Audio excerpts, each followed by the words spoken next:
कशा असतात? Nude makeup nude makeup काय असतं? न्यूड मेकअप म्हटल्यानंतर मेकअप तर करायचं असतंच. मॉइश्चरायझर लावायचं आहे, टोनर लावायचं आहे, प्रायमर लावायचं आहे, फाउंडेशन लावायचं आहे, सगळं लावायचं आहे, ब्लशर लावायचं आहे, हायलायटर लावायचं आहे, सगळं लावायचं आहे.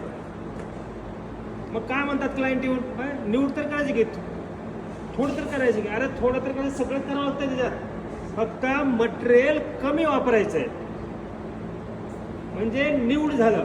लिपस्टिक तर लावायचेच. डार्क लिपस्टिक लावायला बी तेवढीच मेहनत आहे आणि न्यूड लिपस्टिक लावायला तेवढीच मेहनत आहे.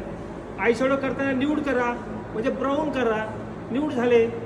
मेकअप लावताना मेकअप लावायच्या पहिले तुम्हाला मॉइश्चरायझर लावायचंच आहे, तेवढीच मेहनत लागणार आहे. प्रायमर लावायला तेवढीच मेहनत लागणार आहे.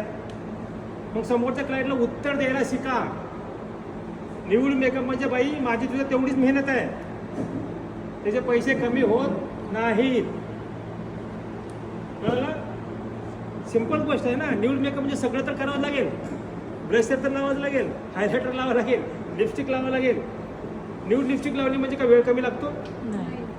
आयशॅडो न्यूड तेवढंच लागणार आहे. आयब्रो 3D करावं लागणार आहे, ब्लेंडिंग तेवढंच करावं लागणार आहे, पावडर लावावं लागणार आहे. सगळंच करायचं तरी म्हणतात की आम्हाला खूप सिंपल मेकअप पाहिजे. आणि ते तर म्हणतात ना, मग तुम्हाला सांगण्याची तुम्ही ताकद पाहिजे, तुम्हाला बोलता आलं पाहिजे, तुम्हाला तेवढा अनुभव पाहिजे की तुम्हाला ह्याच्यातला फरक सांगायचा. बाई मला हे मटेरियल तेवढंच लागणार आहे, सगळं तेवढंच लागणार, फक्त मी कमी प्रमाणात लावणार आहे, बस.